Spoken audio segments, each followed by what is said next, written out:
시편 1편 1절부터 6절까지 제가 읽습니다.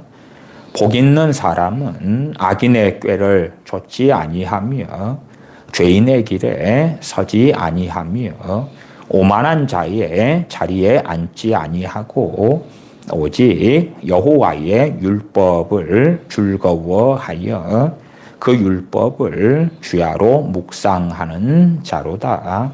저는 시냇가에 심은 나무가 시절을 쫓아 과실을 맺으며 그 잎사귀가 마르지 아니함 같으니 그 행사가 다 형통하리로다. 악인은 그렇지 않으며 오직 바람에 나는 겨와 같도다. 그러므로 악인이 심판을 견디지 못하며 죄인이 의인의 회중에 들지 못하리로다. 대저 의인의 길은 여호와께서 인정하시나 악인의 길은 망하리로다. 아멘. 오늘 말씀의 주제는 묵상에 대한 것입니다. 묵상. 그래서 1편 2절로 가면 오직 여호와 율법을 즐거워하여 그 율법을 주야로 묵상하는 자로다. 이 사람이 어떤 사람인가 할 때에 복 있는 사람이다. 중국 사람들 같은 경우는 얼마나 복을 좋아합니까? 그래서 때문에 복자를 거꾸로 붙여 놓는 일도 흔하죠. 물론 대한민국 사람들도 복을 무척 좋아합니다. 그러나 많은 크리스천들은 복 있는 사람 그럴 때에 이 복을 현세적인 복, 물질적인 복, 성공하는 것, 잘 되는 것, 그런데 초점을 맞추는 경향성이 상당히 강합니다. 한 걸음 나아가서 여호와 율법을 묵상한다, 주야로 묵상한다 그럴 때에 이 묵상이 무엇인지 제대로 이해하지 못하는 일들이 매우 많습니다. 이 시편 1편 2절에 율법을 주야로 묵상한다 그럴 때에 많은 믿는 사람들은 이 묵상한다는 것을 단순하게 성경을 읽는다로 이해하는 경우도 매우 많습니다. 혹은 다른 방편으로 성경을 암송하거나 아니면 성경 필사하는 것, 그러한 것들을 성경을 묵상한다로 가르치는 목회자들도 매우 많습니다. 성경 읽기는 매우 귀하고 복됩니다. 그러나 성경 읽기는 기초 중에 기초입니다. 주님을 믿는 사람들이 성경 읽기를 20년, 30년, 40년째 하는 사람들이 있다 그러면 저는 그렇게 말씀드리겠습니다. 뭔가를 저 사람들이 모를 수 있다. 아니, 성경 읽는 것은 평생 해야 되잖아요. 라고 묻는다면 저는 그렇다라고 대답은 드리겠습니다만은, 그러나 진실로 핵심 포인트는 뭐냐 하면 성경 묵상을 위한 성경 읽기가 되어야 되지, 성경 읽는 것이 목표가 되면 안 된다 그 말이에요. 성경을 1년에 내가 얼만큼 읽었는가, 평생 성경을 맺도겠는가, 그것이 목적이 아니라 성경을 읽는 것은 과정이에요, 과정. 농사꾼이 밭에서 농사를 짓는다면 거름을 주고 그 다음에 씨를 뿌리지 않으면 어찌 됩니까? 농사꾼은 수확하는 것이 목적인 거예요. 그냥 땅만 좋게 하고 끝나는 게 목적이 아닙니다. 땅을 갈아놓고 그 다음에 씨 뿌리지 않으면 어떻습니까? 그 농사꾼은 어리석은 사람이고야 말 것입니다. 그런 것처럼 정말 많은 크리스천들이 단순하게 성경 읽기에서 멈추는 경우가 많습니다. 성경 통독 좋지요. 좋아요. 그러나 성경 통독 혹은 성경 읽기를 통해서 얻을 수 있는 건 별로 없습니다. 물론 만족감은 크겠죠.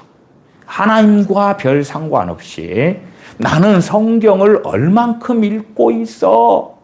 그러한 만족감은 클 수 있겠습니다만은 하나님의 말씀이 가리키는 것은 말씀을 묵상하는 것입니다. 그러나 우리 많은 크리스천들은 말씀을 묵상하는 것, 여호와 율법을 주야로 묵상하는 것이 뭔지를 모르는 사람들이 정말 많습니다. 나아가서 모를 뿐만 아니라 묵상에 대하여 관심이 없습니다. 왜요? 단순하게 성경을 읽는 것이 너무 편한 길이기 때문에 그렇습니다. 물론 현 시대에 많은 크리스천들이 성경 읽기조차도 별로 안 한다는 것을 압니다. 그럼에도 어느 정도의 열심 있는 크리스천들이라면 성경을 읽습니다. 그리고 성경 읽는 것을 자신들이 마치 하나님의 말씀을 묵상하는 것인 양 착각하고 왜곡하기가 너무나 쉽다.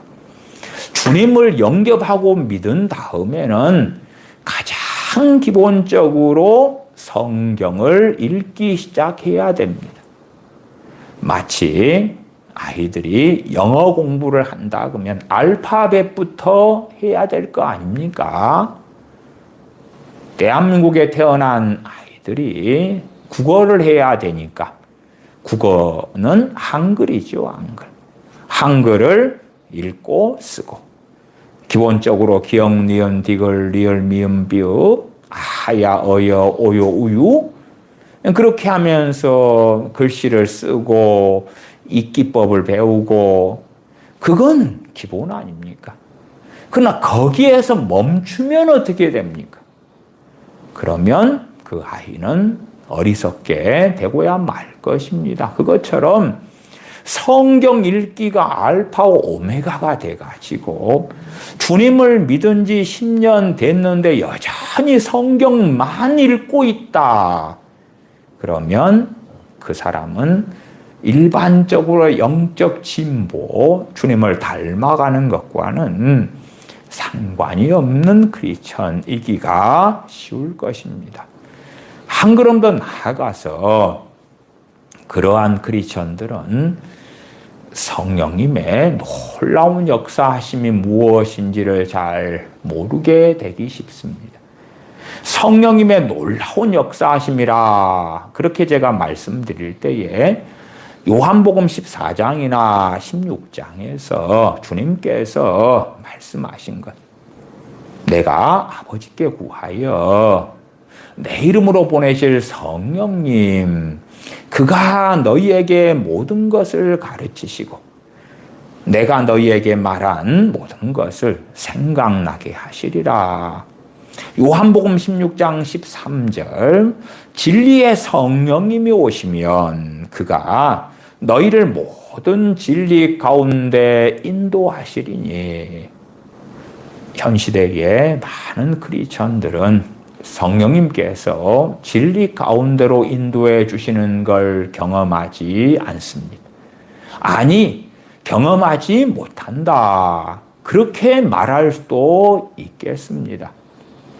주님께서는 내가 올 때에 세상에서 믿음을 보겠느냐 말씀하셨습니다. 그 세상은 불신자의 세상을 이야기하는 것이 아닙니다.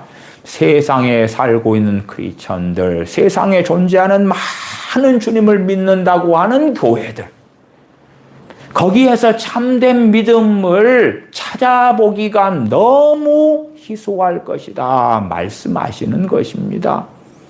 왜 주님을 믿는 사람들이 주님 재림하실 때가 되면 참된 믿음을 가진 사람들이 그렇게 적고야 말 것인가 할 때에 성령님께서 모든 진리 가운데로 인도해 주시는 그 역사하심이 사라지고 없어지고 실종되고 말기 때문에 그렇습니다. 오순절 성령님의 강림은 이미 2000년 전에 있었습니다. 그러나 왜 갈수록 성령님의 역사하심, 성령님께서 하시는 주된 사역이 무엇입니까? 주님께서 요한복음 14장과 16장에 증거하신 대로 저는 진리영이라 세상은 그를 받지 아니할 것이다. 너희들 주님을 따르는 제자들 너희에게는 성령님께서 임하셔서 모든 진리 가운데로 인도해 주실 것이다. 또한 세상의 죄에 대하여 의에 대하여 심판에 대하여 알리실 것이다. 그러나 점점점 우리 주님을 믿는 사람들에게 진리 가운데로 인도하시는 성령님의 역사하심은 사라져가고 있습니다. 그 이유 중에 핵심 가운데 하나가 뭐냐 하면 말씀을 묵상하는 것을 배우지 않기 때문에 그렇습니다. 말씀을 묵상하는 사람이 된다면 성령님께서 말씀 묵상하는 그 사람들에게 진리의 빛을 비추어 주시고 말씀을 깨닫게 하시고 알게 하시는 그 역사가 나타납니다.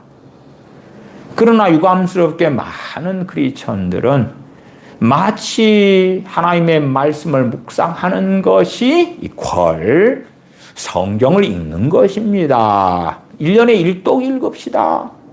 나는 신앙생활을 30년 했는데요. 매년 빠짐없이 성경을 1독을 했습니다. 그렇게 말하는 것이 과연 무슨 의미가 있겠습니까? 아마 그 누구보다도 유대인들 가운데 성경을 많이 읽었고 암송한 사람들은 바리새인 서기관들이었을 것입니다. 그러나 그들이 하나님을 경외했습니까? 사람의 계명을 가리킬 뿐이고 장로 유전을 지키지만 그러나 입술로만 하나님을 존경한다 말하는 사람들에 불과했다는 것을 우리는 주님의 말씀을 통해서 압니다. 그러나 어리석어져 버리면 성경을 읽기에서 멈춘다. 저는 단순화시키자면 그렇게 말씀드리겠습니다. 주님을 영접하고 믿어 거듭난 하나님의 자녀, 하나님의 백성이 되었다면 성경 읽기를 시작해야 된다. 그래서 말씀에 무엇이 있는가, 말씀에 어떠한 말씀이 나와 있는가를 어느 정도 이상 기억해 놓아야 되겠지요. 그것이 되어진 다음에 성경 묵상으로 가야 됩니다. 그러나 성경 묵상으로 안 가고 성경 읽기만 한다. 그런 사람들은 성경을 100도 간다 할지라도 말씀이 무엇인가를 제대로 알지 못합니다. 오히려 묵상이 아니라 성경을 쭉쭉쭉쭉 읽어가 버리는 사람들은 자기가 성경을 잘못 이해하고 있는 것들을 더 강하게 만듭니다. 우리나라 개혁성경이든 개정개혁파는 얼마나 많은 한자어가 있습니까? 그러면 최소한 성경 묵상의 전 단계로 어려운 한자어가 있다 그러면 그 단어의 뜻이 무엇인가 찾아보기라도 해야 될 것 아닙니까? 그런데 나는 성경을 10독이나 했어요. 신앙생활한 지 20년이 되어가지고. 그렇게 성경을 10번이나 읽었으면서 성경에 있는 한자어를 국어 사전적인 의미라도 알려고 하지 않는 거예요. 물론 성경에 한자어들이 있어도 그것이 국어 사전적인 의미를 다 가지는 건 전혀 아닙니다. 그건 참조하는 것이고 그 단어의 의미가 문맥 속에서 어떤 의미를 가지는가 하는 것입니다. 우리가 어느 나라 언어를 사용하든지 간에 한 단어에는 여러 뜻이 있습니다.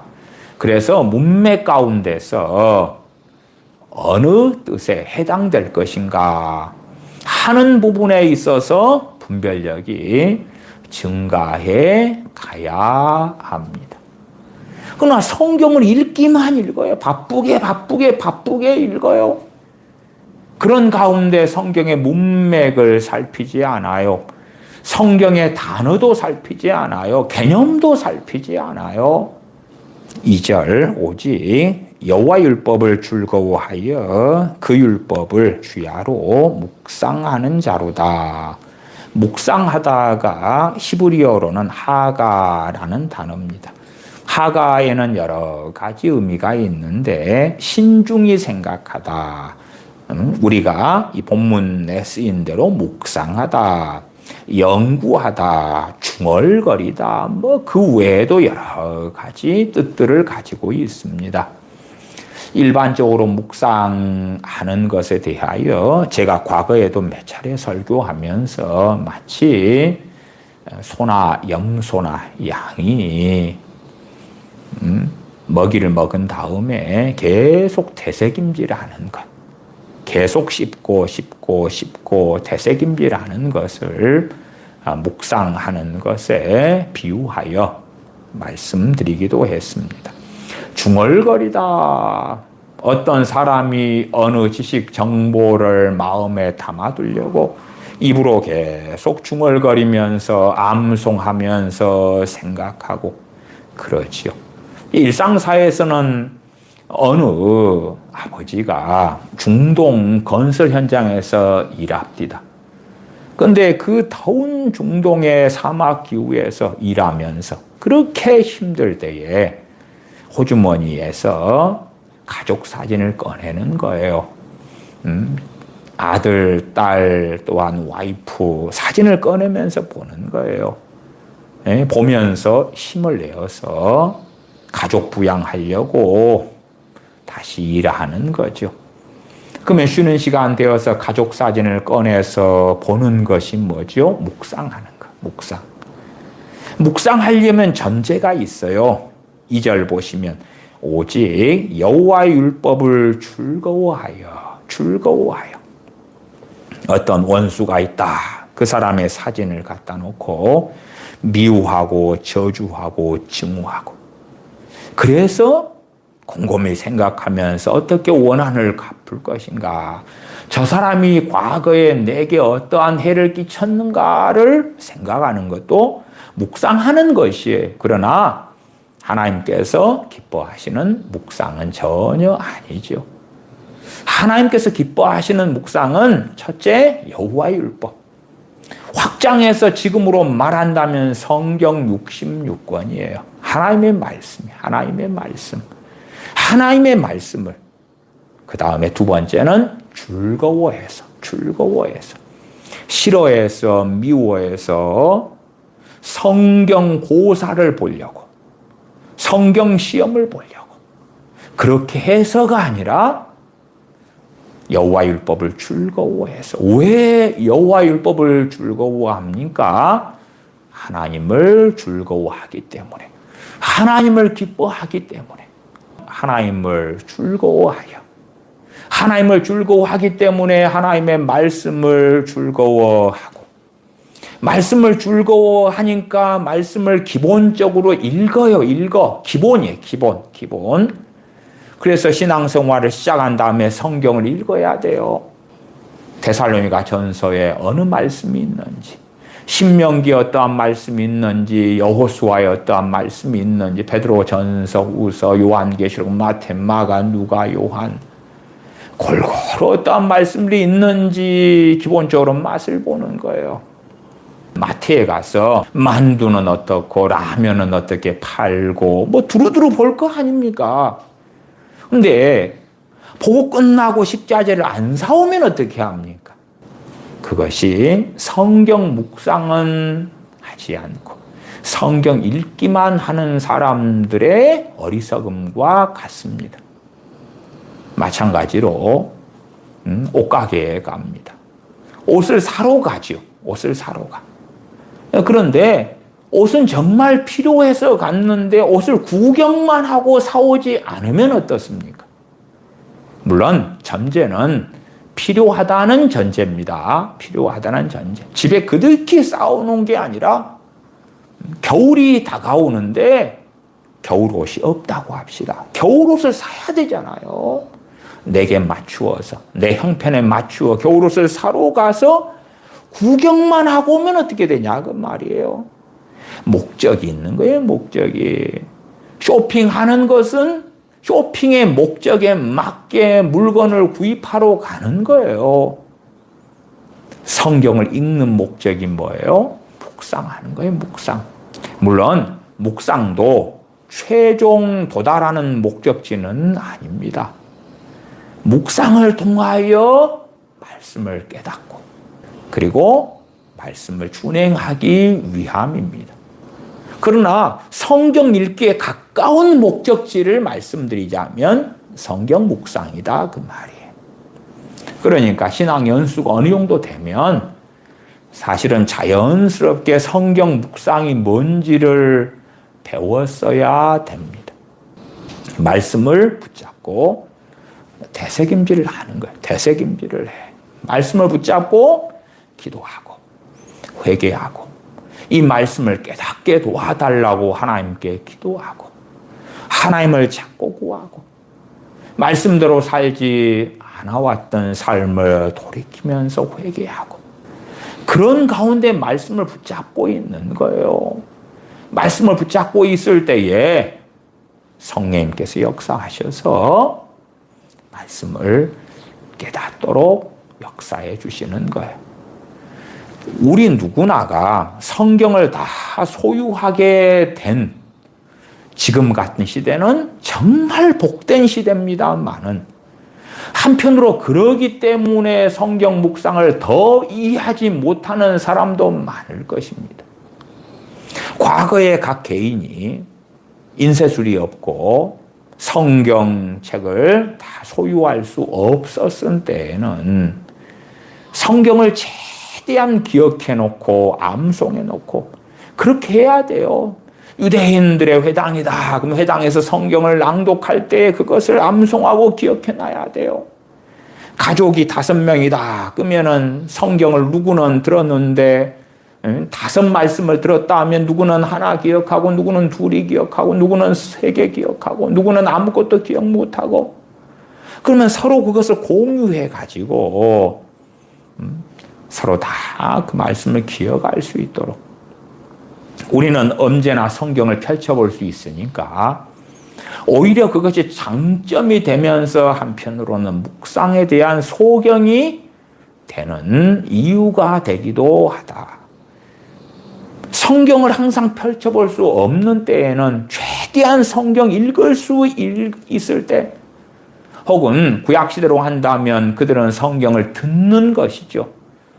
레위인들이나 제사장들이 성경을 낭독해 줄 때에 그 말씀을 듣는 거에 들어 집중해가지고 들은 다음에 너무나 귀한 말씀은 나무판에라도 적어 놓는 걸 진흙판을 만들어서 거기에 적어 놓기도 하고 암송해 놓기도 하고 그러한 최대한 방법을 써야 되겠지요. 그렇게 말씀을 붙잡아 놓고 그것을 가지고 살아가는 거예요. 그것을 가지고 살 때에 되새김질이 되겠지요. 어느 때가 될 때에 성령님께서 그 말씀을 깨닫고 알도록 역사해 주시는 거예요. 그러나 성경을 단순하게 읽고 지나가는 사람들은 말씀을 깨닫게 되는 일은 극히 없습니다.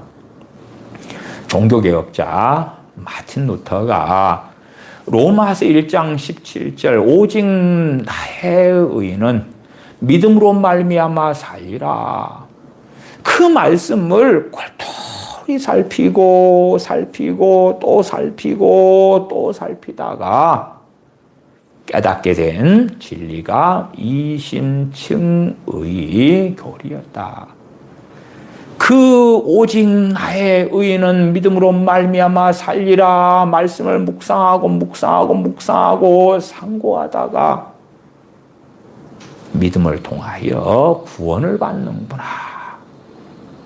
물론 로마서 1장 17절의 말씀이 단지 구원의 출발점만을 가리키는 말씀은 아니고 명확하게 성화의 과정을 가리키는 말씀이 됩니다만은, 그럼에도 종교개혁자 마틴 루터는 로마서 1장 17절을 그냥 읽고 지나간 게 아니에요. 그가 수도사로 수도원에 있을 때 로마서를 수도원 원장 되시는 분이 잘 가르쳤다 그래요.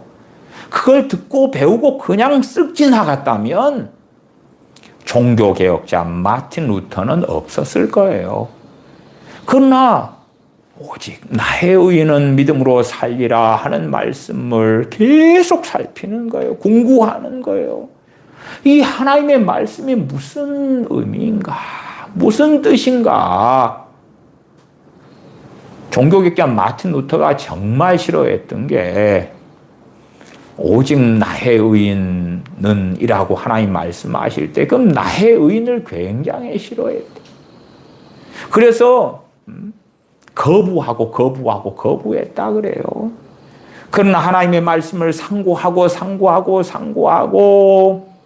그럴 때에 성령님께서 그에게 임하시고 역사하셔서 그의 눈이 열리는 거예요. 베드로전서 1장 10절 11절을 제가 읽어드리면 이 구원에 대하여는 너희에게 임할 은혜를 애언하던 선지자들이 연구하고 부지런히 살펴서, 우리는 구약의 선지자들 또한 사사들을 볼 때에 성령님께서 그들에게 임하셔가지고 그들이 하나님을 영화롭게 하는 것을 압니다. 오순절 성령님의 강림이 놀랍게 있어서 주님을 믿는 사람 그 누구에게나 성령님께서 우리 주 예수 그리스도로 인하여 임하시게 되는 그 놀라운 복 중에 복의 문이 열렸지만, 구약의 하나님의 사람들에게 성령님께서 역사하지 않으셨다는 것이 전혀 아닙니다. 그러니까 베드로전서 1장 11절에 자기 속에 계신 그리스도의 영이 누구요? 이 선지자들 속에 계신 그리스도의 영. 선지자들은 주로 구약에 활동했지 않습니까? 주님이 땅에 오실 때 활동했던 선지자는 세례 요한이었지만 선지자들 절대 다수는 구약에서 활동했습니다. 물론 안디옥 교회에 선지자와 교사들도 있었고 요한계시록에 어느 때 두 증인, 두 선지자가 등장하는 것도 압니다만은, 그러나 절대 다수의 선지자들은 구약에서 있었고 그들 안에 그리스도의 영이 계셨다 그 말이에요. 그렇게 베드로전서 1장 11절은 이야기해요. 이 선지자들이 연구하고 부지런히 살폈다. 너희에게 임할 은혜를. 그렇지, 선지자들이 되니까 말씀이 그냥 읽자마자 다 깨달아져 버리고 알아져 버리고 전혀 그렇지 않습니다. 다니엘 선지자도 예레미야 선지자가 한 예언의 말씀을 묵상하고 살피고 연구하다가 70년이 차면 포로 해방을 맞이하는 날을 깨닫게 되었다고 성경에 기록합니다. 그렇지, 성경을 읽자마자 성령님께서 말씀을 열어주시는 게 아닙니다. 그러니까 어리석은 사람들은 성경 읽기만으로 만족하려고 합니다. 심지어 우리가 부모고 우리 품 안에 자녀들이 있다고 합시다. 그러면 자녀들에게 성경 묵상을 가르쳐야 되는데, 물론 우리 품 안에 있는 다수의 자녀들은 성경 읽기도 싫어할 것입니다. 성경 읽기도 싫어하는데 성경 묵상을 어떻게 가르치겠습니까? 소위 말하면 초등학교 수학도 안 하려고 그러는데 중학교, 고등학교, 대학교 수학을 어떻게 하도록 할 수가 있을까요? 그러나 성경을 읽는 자녀, 하나님을 사랑하여 하나님의 말씀을 즐거워하여 읽는 자녀라면 성경 읽기 다음에 성경 묵상으로 나아가야 되는 것을 가르쳐 주어야 되죠. 가르쳐 주어야 돼. 그러려면 부모부터 성경 묵상이 무엇인가? 성경 묵상을 통하여 주님을 믿는 크리스천들의 신앙생활은 매우 풍성해집니다. 성경 묵상을 통하여 가장 놀라운 성령님의 역사하심이 나타납니다. 물론 저는 성령님의 은사들에 대해서도 많이 설교했고요. 성령님의 감동에 대하여도 많이 설교했습니다만은, 그럼에도 주님께서 요한복음 14장과 16장의 성령님에 대한 증거에서 핵심 중의 핵심은 모든 진리 가운데로 인도하시는 진리의 영 되시는 성령님에 대한 말씀이었습니다. 그러면 우리 주 예수를 믿는 사람들에게 진리를 깨닫게 하시고 모든 진리 가운데로 인도해 주시는 성령님의 역사하심 나타나는 가장 대표적인 통로가 뭐냐 하면 성경 묵상입니다. 성경 묵상을 배우고 알고 깨닫는 그리스도인들은 말씀이 굉장히 풍성해져 가는 것이고, 말씀 가운데 역사하시는 성령님을 누리고 체험하고 그러면서 믿음이 더 강해지고 주님과 동행하는 것, 주님 안에 거하는 것, 말씀의 은혜와 능력이 어떠한 것을 깨닫는 은혜 속에 들어갑니다. 그러나 성경 읽기 다음에, 성경 읽기는 출발점이라고 말씀드렸어요. 그러니까 성경 읽기도 안 하면 출발점에 서 있지 못하게 되는 거죠. 성경 읽기는 출발점. 그러나 성경 읽기 다음에 읽은 말씀들 어느 정도 기본은 만들어 놓고 그 다음에는 이제 말씀을 묵상하기 시작해야 되는 거예요. 묵상하기 시작해야 되는 거예요. 물론 우리가 성경을 묵상한다, 그리고 묵상하는 가운데 성령님께서 진리의 말씀을 깨닫게 해주신다, 그것이 결코 전부는 아닙니다. 왜 그러냐 하면 사도 바울이 고린도전서 13장에 증거하는 것처럼 내가 어렸을 때는 말하는 것이나 생각하는 것이 어린아이와 같다가 장성한 자가 되어서는 어린아이의 일을 버렸노라 하는 것처럼 우리의 믿음의 수준에서 지금 말씀을 묵상할 때 거기에 맞는 꼴을 주시는 것입니다. 믿음이 더 성장하고 자라면 그에 맞는 꼴을 주십니다. 3살짜리가 지나가는 자동차를 보고 엄마 저게 뭐예요? 물어보면 지나가는 그 자동차가 화물 트럭이었다고 합시다. 그러면 자녀에게 저것은 화물 트럭인데 뭐 그리고 가르칩니까? 아직 자동차도 잘 모른다 그러면 화물 트럭이든 택시든 자가용이든 뭐든지 간에 그냥 자동차인 거죠. 붕붕이. 그 정도로 하다가 그 정도를 떼고 나면 이제 구체적으로 저것은 어느 종류의 차다, 오, 저것은 소방차구나, 구급차구나, 트럭이구나, 자가용이구나, 택시구나. 그렇게 구체적으로 이제 나아가야 되겠죠. 그러니까 자동차들 종류들마다 총칭해가지고 뭐 붕 가니까 붕붕이 그런 게 틀린 건 아니에요. 유치원 아이들의 수준에 가리키는 것.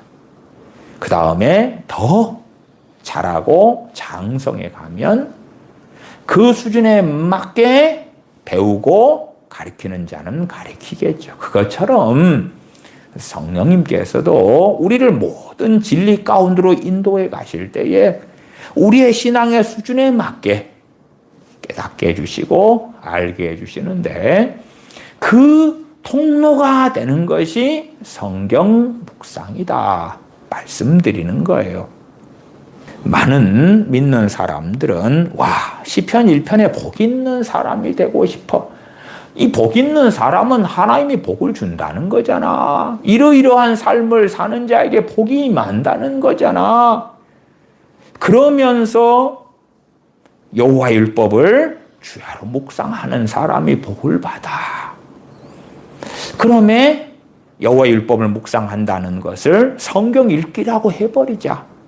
성경 읽기. 성경을 읽어. 그러면 복을 받게 돼. 얼마나 좋아. 목회자 입장에서 여러분 여호와 율법을 묵상하십시오. 즐거워하십시오. 성경 읽기 하세요. 아니면 어떤 목회자는 성경 필사를 하세요. 어떤 목회자는 성경을 암송을 하세요. 성경 암송이든 읽기든 필사든 다 좋은 겁니다. 그러나 거기에서 멈추어 버리면 그 사람들은 알지 못하는 어리석은 사람들입니다. 성경을 왜 읽습니까? 왜 말씀을 듣습니까? 왜 말씀을 암송합니까? 왜 말씀을 필사합니까? 성경을 몇 독을 읽었다 했다. 성경 통독을 했다. 성경 몇 구절을 암송했다. 성경 필사를 얼만큼 했다가 목적지가 아닌 거예요. 정말 가장 마지막 목적지는 하나님을 영화롭게 하는 거죠. 그런데 영화롭게 하기 위하여 성령님께서 우리를 진리 가운데로 인도해 주셔야 되는데 그러려면 성경 묵상의 과정으로 들어가야 하는 것입니다. 기본적으로 성경 묵상이 어디에서 보편적으로 벌어지냐 그러면 설교 가운데 벌어집니다. 그렇잖아요. 이러한 시편 1편 1절부터 6절까지의 말씀을 가지고 제가 1시간 설교한다 그러면은 이제 제가 이 말씀을 설명하고 풀어가는 거예요. 어떠한 것은 이 말씀 해석이 아닌 거고 어떠한 것은 다른 이해 가지고 해석이 되고 그렇게 말씀을 전할 때에 곰곰이 살피는 거예요. 사도 바울이 말씀을 증거해도 베레아 사람들은 신사적이어서 말씀이 그러한가고 상고하니라 그래요. 상고하니라. 상고하니라 그 뜻은 뭐냐 그러면 꼼꼼히 살피다. 자세히 살펴보다 그 말이에요. 자세히 살펴보는 거예요. 살펴보는 것도 어디에 속합니까? 묵상하는 것에 속하는 거예요. 단지 그냥 성경을 내가 쓱쓱 읽고 지나갔어. 하나님, 내 자녀들이 하루에 성경을 몇 장씩 읽어요. 읽기만 읽으면 은혜가 임하고 감동이 되게 해주세요. 이제 곧 겨울이 다가오려 하는데 따뜻한 겨울옷을 아이 쇼핑만 했는데도 따뜻한 옷을 입은 것처럼 해주세요. 말이 안 되잖아요. 밖에서 노숙자가 벌벌 떨면서 와, 저 건너편 집에 사는 사람들 저 집에 살면 얼마나 따뜻할까. 그렇게 쳐다만 보고 있는데 노숙자가 막 따뜻해집니까? 그 칼바람이 없어집니까? 안 그렇다 그러면 안 그래. 배가 고파서 낚시를 해가지고 물고기를 잡아서 회를 떠먹든지 매운탕을 해먹든지 구이로 먹든지 그렇게 해먹고 싶은 사람이 바닷속을 보니까 물고기들이 많이 다니는 거예요. 그걸 보면서 야, 보고 있는데도 배가 불러진다. 말이 안 되잖아요. 성경 읽기는 그렇게 아이 쇼핑하는 것처럼 눈으로 보는 거예요. 봐. 어떤 말씀을 묵상해야 될까? 어떤 말씀을 내 마음에 담아가지고 그것을 가지고 상고해야 될까? 자세히 살필까? 되새김질할까? 그러한 과정인 거예요. 과정. 저녁에 어떠한 음식으로 해서 식사해야 되겠다 생각할 때 식자재를 살핀단 말이에요. 닭 요리를 할까? 소 요리를 할까? 돼지 요리를 할까? 아니면 또 다른 무슨 요리를 할까? 살피고 식자재를 구입하지도 않고 요리도 안 한다면 저녁 식사는 이루어질 수 없겠지요. 살핀 다음에 요리 재료를 선택해서 그 다음 요리하는 것, 그러한 것이 성경 묵상인 거예요. 그런 가운데 그 사람이 성경을 묵상하고 천재는 하나님을 기뻐하고 즐거워하기 때문에 여호와의 율법 하나님의 말씀을 즐거워하는 가운데 성경을 묵상해요. 성령님께서 놀랍게 역사하셔서 그 사람으로 하여금 말씀을 깨닫도록, 말씀을 알도록 영의 양식을 먹는다고 말씀하지요. 그냥 성경 읽기는 영의 양식을 먹는 게 아니에요. 먹는 게 아니에요. 구경하는 거예요. 구경하는 거. 구경하는 거. 어떠한 것이 내게 필요하지? 어떠한 걸 사야 되지? 어떠한 걸 붙잡아야 되지? 그걸 살피는 거예요. 살펴야지 그 가운데 선택해가지고 그것을 구입하고 사용할 수 있을 거 아니에요. 성경을 읽는 것. 그러나 이제 어느 정도 말씀을 읽어온 사람들은 그 다음에는 더 성경 묵상에 집중해야 돼요. 왜 그 율법을 주야로 묵상하는 자로다 했냐 그러면 밤이고 낮이고 성경 읽기 하라 그런 게 아니니까 그래요. 밤낮 없이 성경 읽기 이야기가 아니니까. 마치 뭐 우리가 세상적으로 그렇다고 합시다. 세상적으로 어떤 아름다운 어떤 순간을 경험했다고 합시다. 그러면 그 순간을 경험했을 때의 기쁨, 즐거움이 있으니까.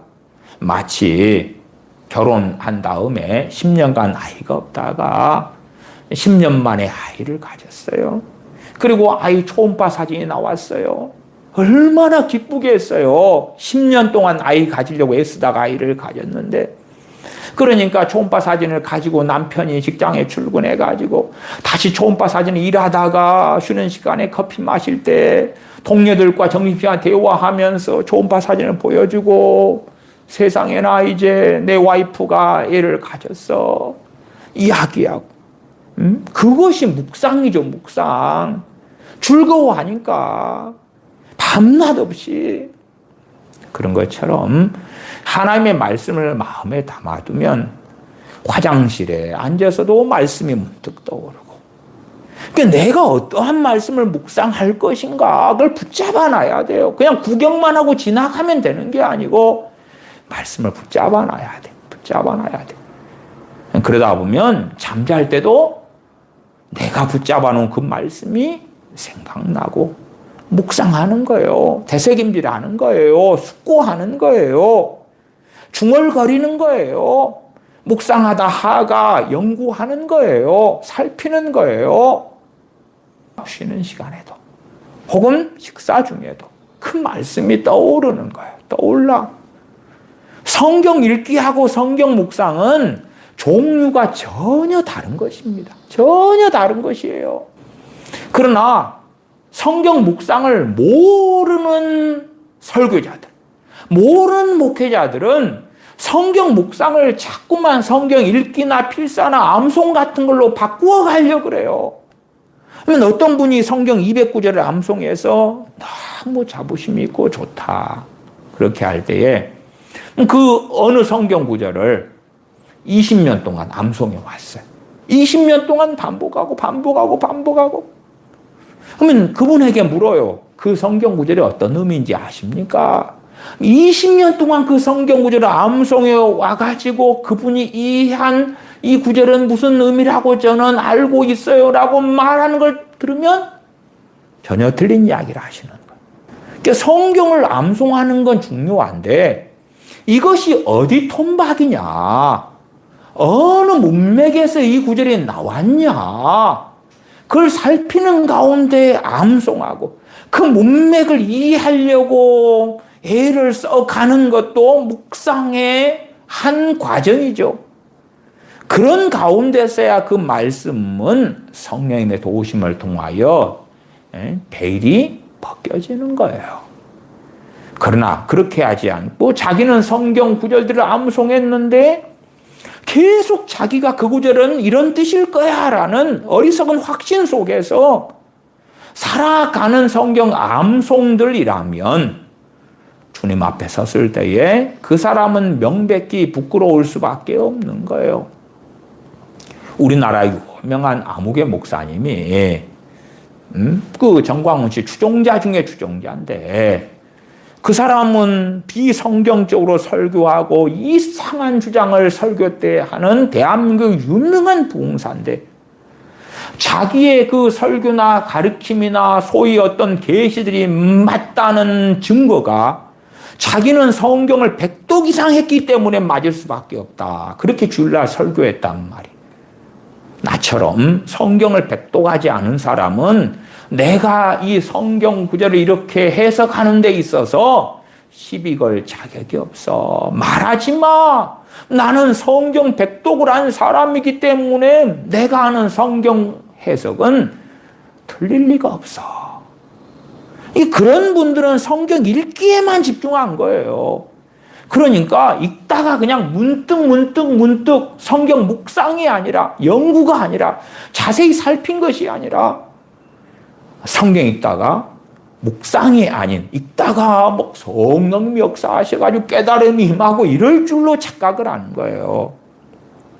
어떤 면에서는 뭐 정상적인 어느 설교자가 있다고 합시다. 그러면 야, 주일날 이 본문을 가지고 설교해야 되겠다.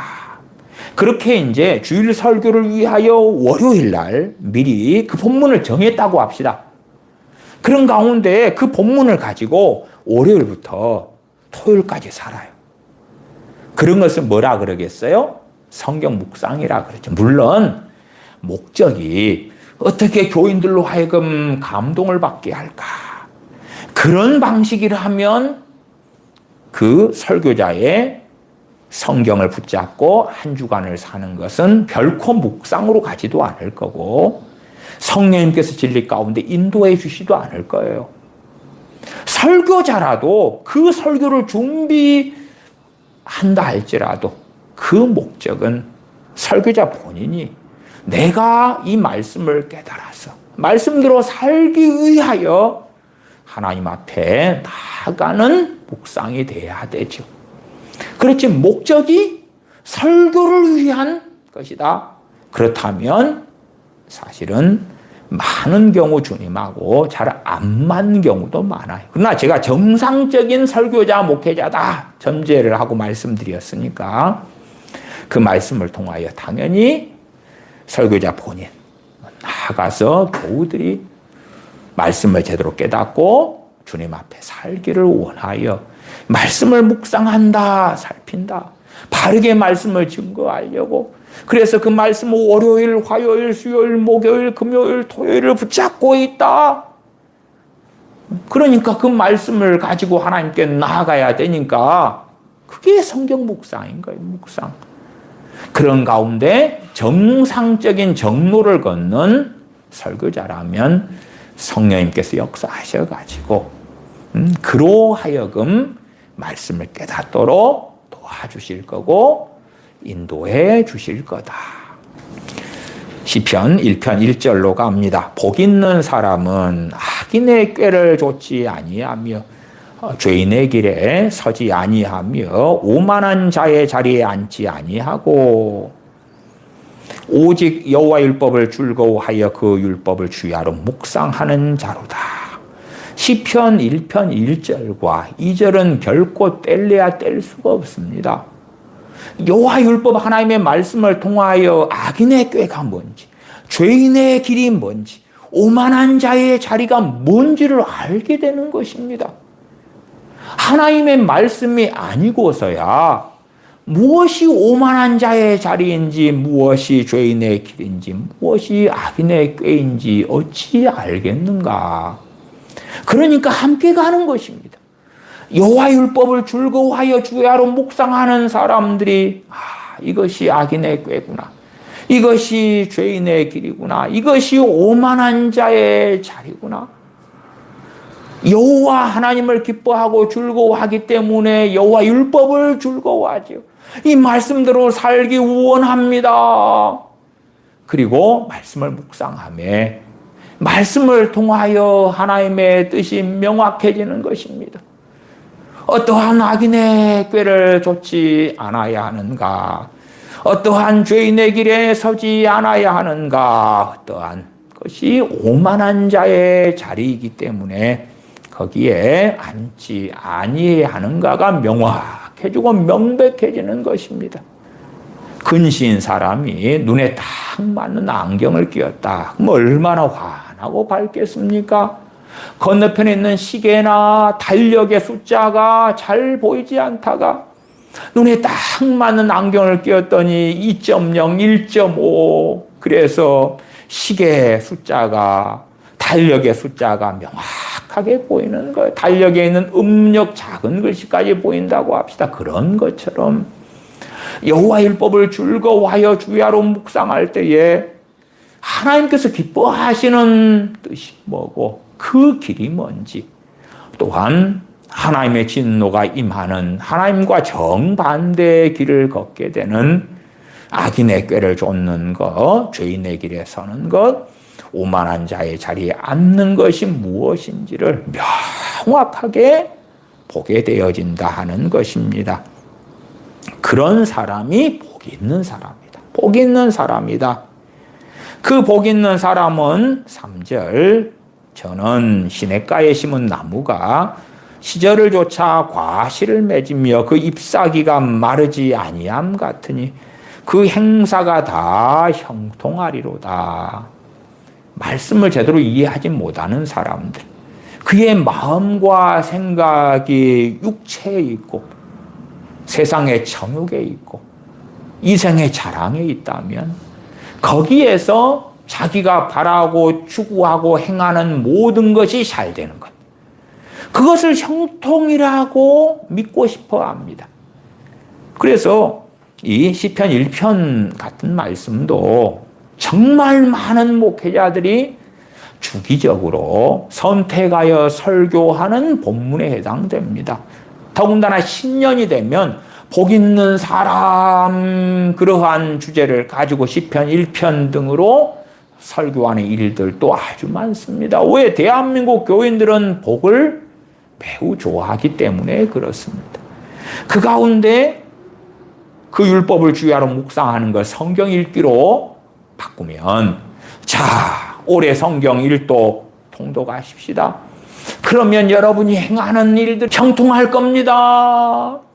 그렇게 사람들을 속이기도 할 것입니다. 그러나 신구약 성경, 아브라함의 형통은 무엇인가? 이삭의 형통은 무엇인가? 야곱의 형통은 무엇인가? 엘리야 선지자의 형통은 무엇인가? 선지자 세례 요한의 형통은 무엇인가? 베드로 사도, 요한 사도, 사도 바울 그들의 형통은 무엇인가?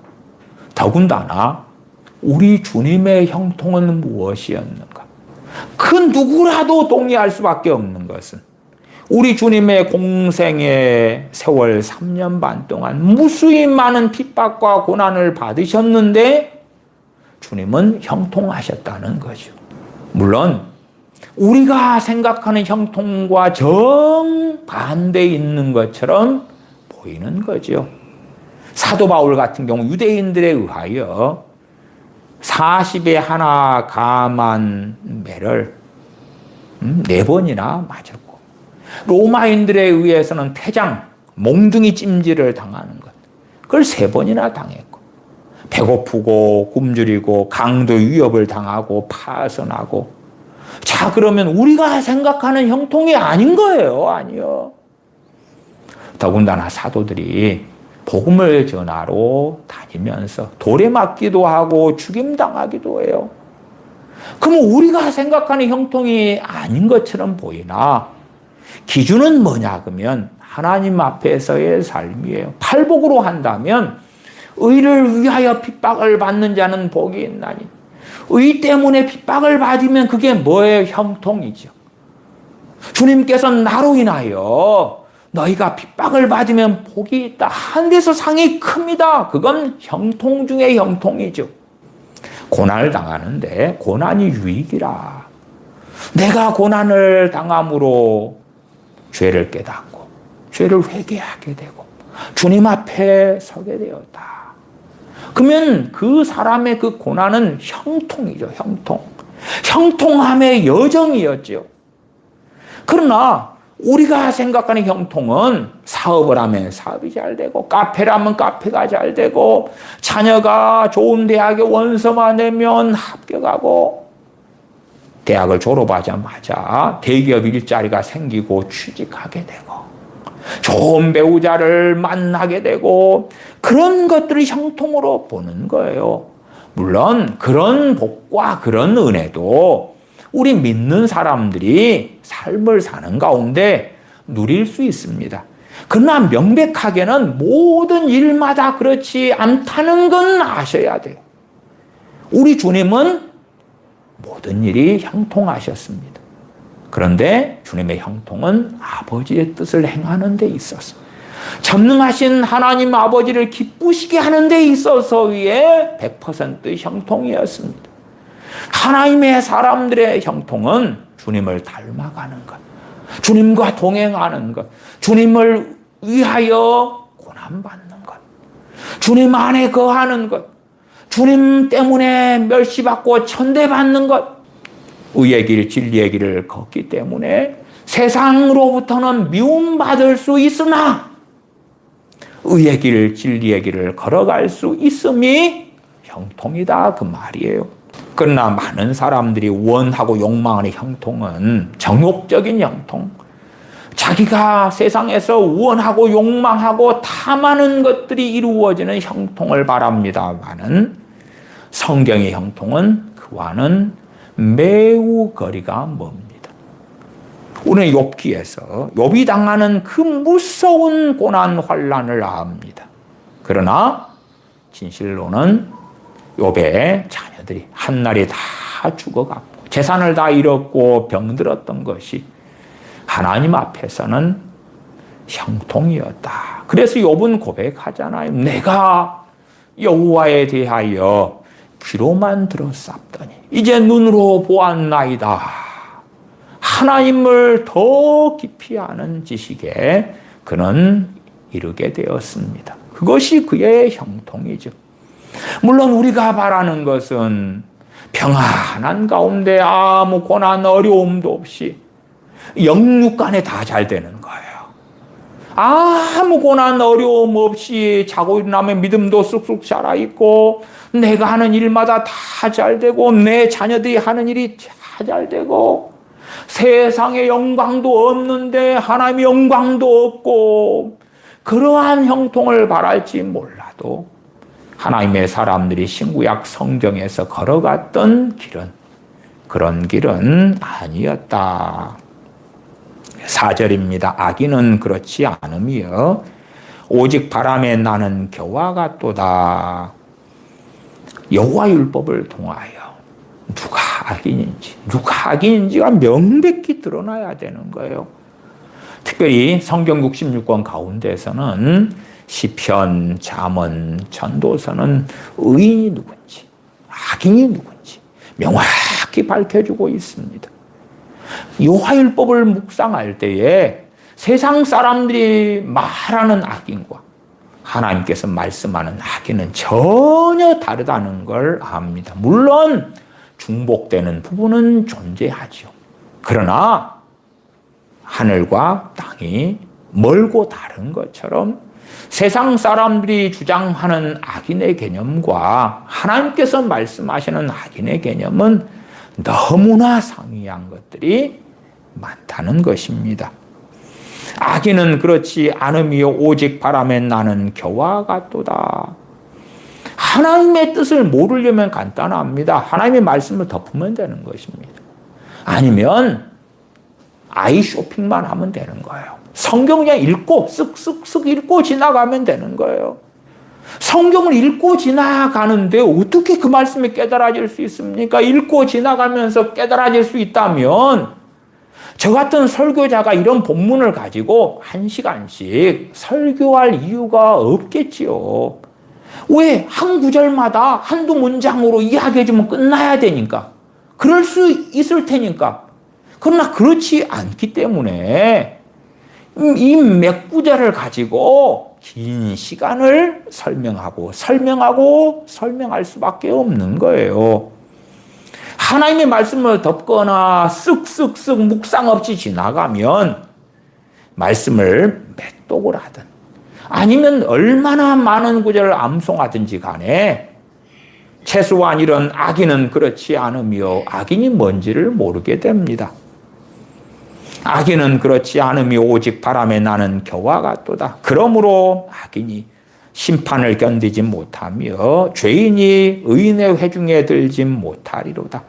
대적 의인의 길은 여호와께서 인정하시나 악인의 길은 망하리로다.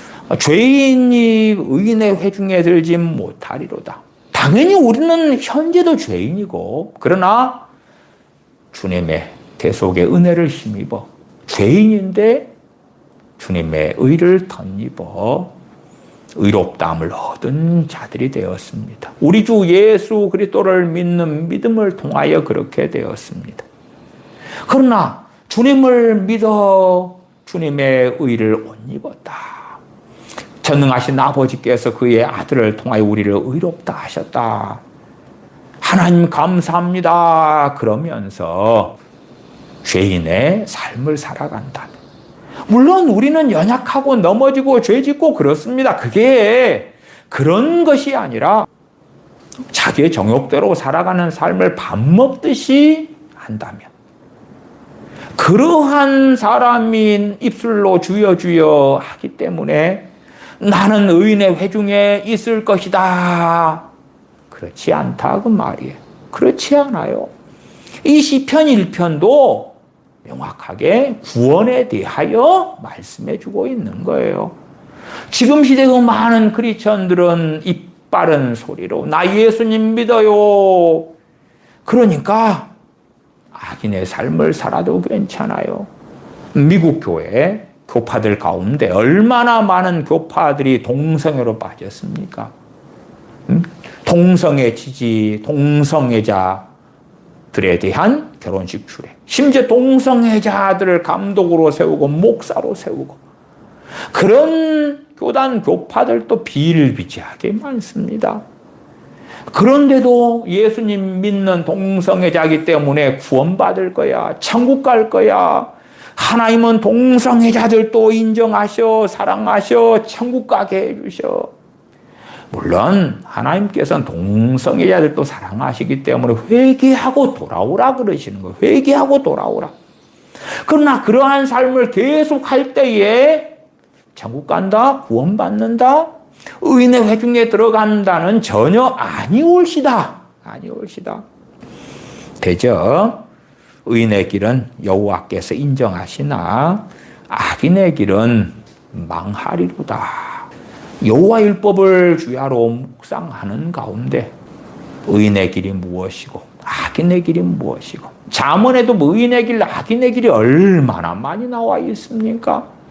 그렇게 해서 하나님의 말씀을 깨달아 알아서 하나님의 말씀이 우리의 표대가 되어져야 됩니다. 우리의 기준이 되고 가치관이 되는 것이죠. 그렇지 슬렁슬렁 지나가 버리면 결코 우리는 하나님의 말씀을 통하여 의인의 길, 악인의 길이 무엇인지 알지 못하는 어리석은 사람들이 될 것입니다. 심지어 악인으로 살아가면서 나는 크리스천이야, 그러니까 심판받지 않을 거야 라고 주장할지 몰라도 우리는 히브리서 10장 등의 말씀을 통하여 원수 갚는 것이 내게 있으니 내가 갚으리라 말씀하시고 주께서 그의 백성을 심판하리라 그렇게 이어져 갑니다. 주께서 그의 백성을 심판하리라 하는 것을 너희가 들었다. 히브리서 말씀에. 그런데 나는 예수님 믿기 때문에 악인의 삶을 살아도 구원받을 거야 라고 할지 몰라도 시편 1편 5절은 악인이 심판을 견디지 못한다고 말씀하고 있지요. 정말 주님을 믿는 사람들은 행함으로 그의 믿음을 야고보서 2장의 말씀처럼 보여야 하는 것입니다. 자신의 믿음이 진짜라는 걸 증명하라 그 말이에요. 주님을 사랑함을 증명하라 그 말이에요. 입술로만 주여 주여 하는 자로 멈추면 안 됩니다. 시편 77편 12절을 읽어보겠습니다. 시편 77편 12절 또 주의 모든 일을 묵상하며 주의 행사를 깊이 생각하리이다. 주의 모든 일을 묵상하며 단순히 읽으며가 아니죠. 읽으며가 아니에요. 주의 행사를 깊이 생각하리이다. 단지 구약의 이스라엘 백성들이다. 그러면은 홍해 사건이 언제 있었어? 광야에 40년을 무슨 일로 보냈어? 성막은 어찌 됐어? 단지 그러한 지식들만을 남겨두는 게 아니라 깊이 주의 행사를 생각하리이다. 주의 모든 일을 묵상하며 말씀하고 있어요. 시편 111편 2절은 여호와의 행사가 크시니 이를 즐거워하는 자가 다 연구하는도다. 다 연구하는도다. 연구한다는 건 히브리어로 다라쉬 그럽니다. 열심히 찾는 거죠. 조사하는 거예요. 그렇게 여호와 행사가 크시니 이를 즐거워하는 자가 다 연구하는도다. 컴퓨터가 나온 지는 이제 저희 같은 세대는 청년 때 나왔다는 걸 알지요. 인터넷 같은 경우도 나온 지 이제 뭐 몇십 년 되잖아요. 그러나 인터넷이 없고 지금 같은 핸드폰이 없고 이런 때는 오히려 사실은 삶에 있어서 편리성은 적지만 그러나 하나님의 말씀으로 더 쉽게 나올 수 있었을 때죠.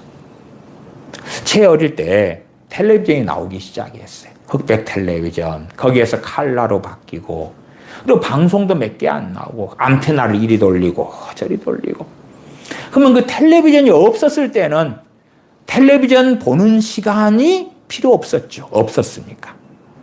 그 시간 대신에 다른 데 쓸 수 있었겠죠.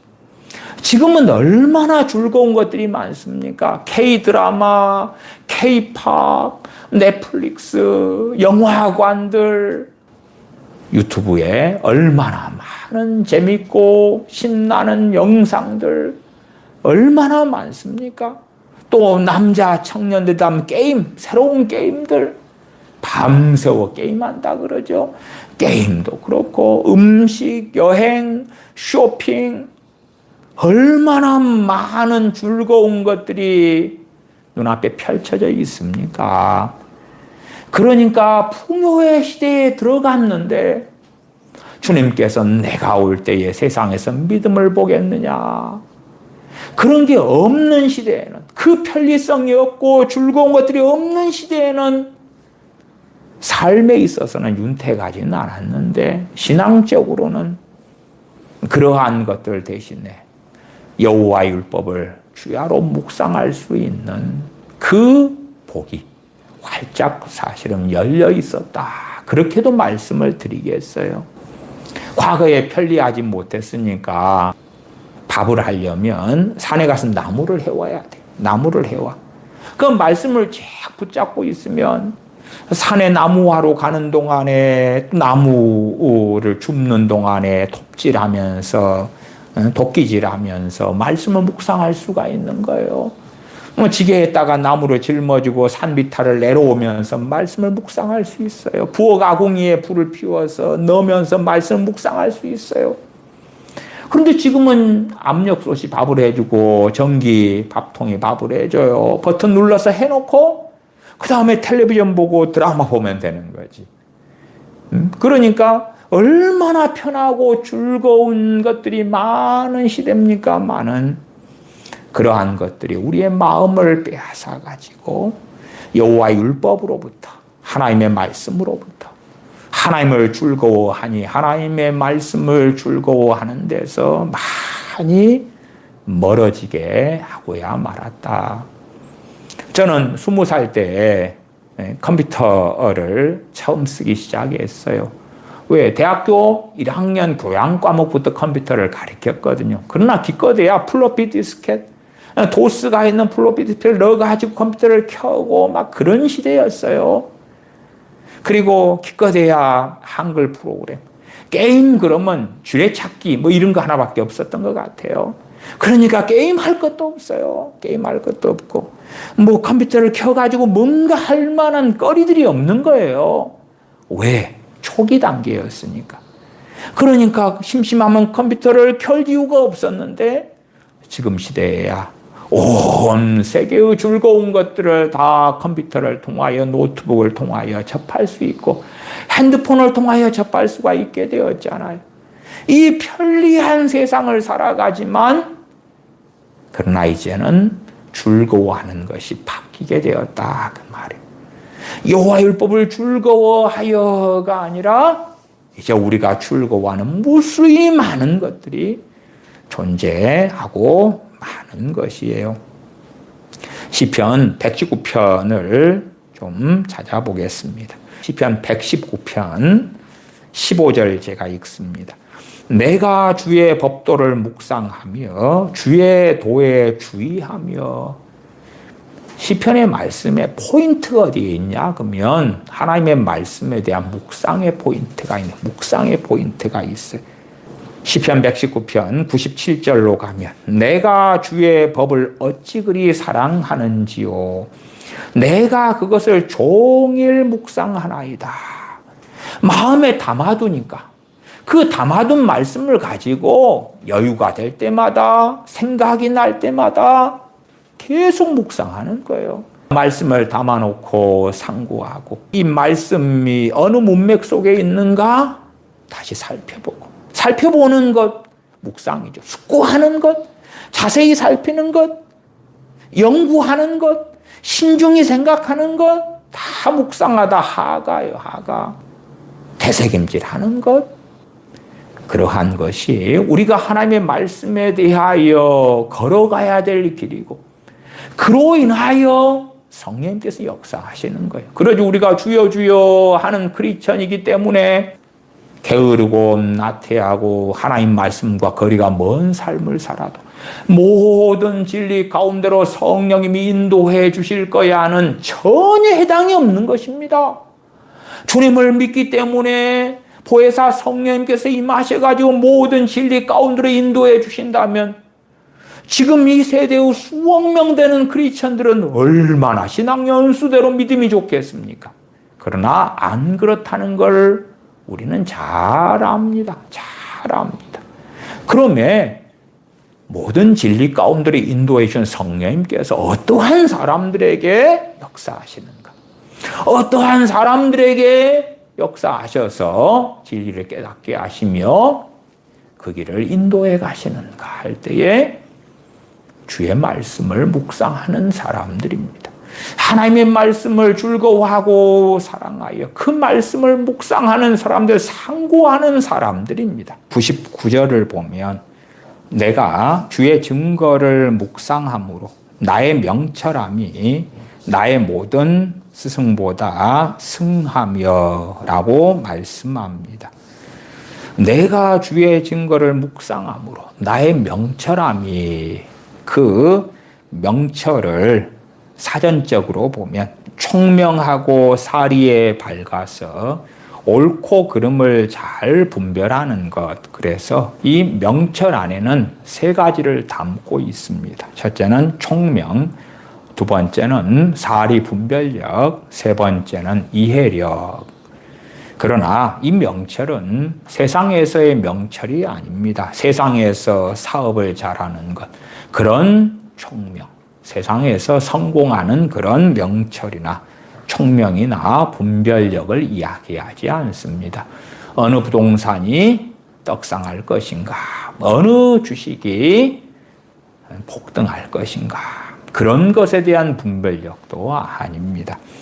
하나님의 말씀 주의 증거를 묵상함으로 인하여 명철이 나의 모든 스승보다 승하며 뛰어나게 되었다 말씀하는데, 이것은 하나님의 말씀을 묵상하는 것으로 옵니다. 시편 145편 5절 말씀. 주의 존귀하고 영광스러운 위엄과 주의 기사를 나는 묵상하리이다. 하나님의 말씀을 읽는 것은 출발선이지, 거기에서 멈추면 안 되는 것입니다. 하나님의 말씀 성경을 필사하는 것이든 암송하는 것이든 유감스럽게도 출발선이지, 그것이 도착 지점이 결코 아닙니다. 하나님의 말씀을 읽는 것은 묵상하기 위하여, 하나님의 말씀을 암송하는 것도 묵상하기 위하여, 하나님의 말씀을 필사하는 것도 묵상하기 위하여, 나아가서 말씀 묵상도 종착역은 아닙니다.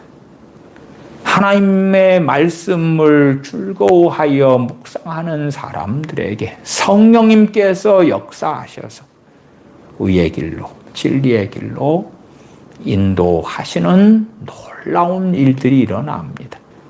하나님을 즐거워하기 때문에 하나님의 말씀을 즐거워하여 하나님의 말씀을 묵상하게 됩니다. 젊은 청년들이 연인이 있다 그러면 항상 함께 있고 싶고 보고 싶고 그럴 거 아닙니까?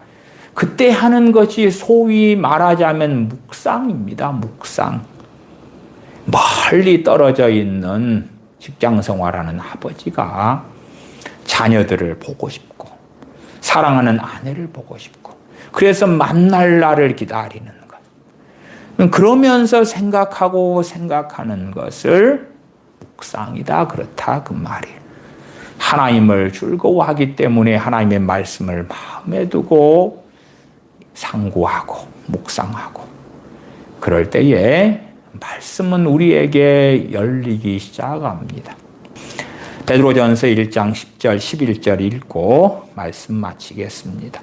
이 구원에 대하여는 너희에게 임할 은혜를 애언하던 선지자들이 연구하고 부지런히 살펴서 자기 속에 계신 그리스도의 영이 그 받으실 고난과 후에 얻으실 영광을 미리 증거하여 어느 시 어떠한 때를 지시하시는지 상고하니라. 상고하다는 건 자세히 살펴보다, 꼼꼼히 살펴보다, 묵상하다는 의미와 함께 쓰는 표현입니다. 하나님의 종들인 선지자들이 단지 계시를 받아버리니까 다 깨닫고 다 알고 그렇지 않았다는 것이 얼마나 베드로 사도를 통하여 명백하게 드러납니까? 어리석은 사람들은 성령의 은사만 받으면 손 안 대고 코 풀 수 있다. 기도만 하면 성령님이 임하셔가지고 말씀을 깨닫고 알아버리게 될 것이다. 그러나 실상은 이 선지자들이 걷는 길을 우리가 동일하게 걸을 때에 이 걷는 것을 시편을 통하여 말씀드리면 묵상하는 것이다. 말씀을 상고하는 것이다. 연구하는 것이다. 지식을 얻기 위해서가 아니라 하나님을 기쁘시게 하기 위하여 하나님의 말씀을 묵상하는 사람들에게 성령님께서는 말씀 문을 열어주시고 하나님의 말씀에 풍성한 은혜가 임하여 주님과 동행하는, 하나님과 함께하는, 주님께서 요한계시록 3장 20절에 말씀하시는 것처럼 내가 그에게로 들어가 그로 더불어 먹고 그는 나로 더불어 먹으리라 하는 실제적인 은혜의 삶이 하나님의 말씀을 묵상하는 데서 열리게 됩니다. 그러나 신앙 생활을 많이 해왔으나 하나님의 말씀을 묵상하는 것이 뭔지를 알지 못하는 사람들, 하나님의 말씀을 묵상하고 살지 않은 사람들은 실상은 그 풍성한 은혜, 성령님께서 역사하시고 이끌어가시고 의의 길 진리의 길 가운데 주님과 동행하는 것이 무엇인지를 알지 못합니다. 세상 사람들처럼 무엇을 먹을까, 마실까, 입을까, 세상 사람들이 누리는 것들을 동일하게 누리면서 기뻐하고 즐거워할 뿐이지 주님으로 인하여 기뻐하고 즐거워하는 것을 알지 못하는 어리석은 사람들이 됩니다. 기도하겠습니다.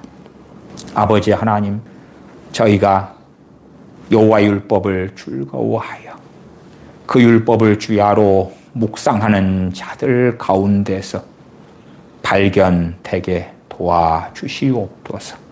어리석게도 저희가 즐거워하는 세상에 많은 것들이 있습니다만은 그 누구보다 그 무엇보다도 전능하신 아버지 하나님과 우리 주 예수 그리스도를 즐거워하기 때문에 전능하신 하나님의 말씀을 즐거워하는 자 되어져서 말씀대로 살아서 전능하신 아버지를 기쁘시게 하기 원하기 때문에 하나님의 말씀을 살피고 묵상하고 상고하는 복된 자들 가운데서 주님과 동행하는 저희가 되도록 은혜를 말씀을 통하여 베풀어 주시옵소서.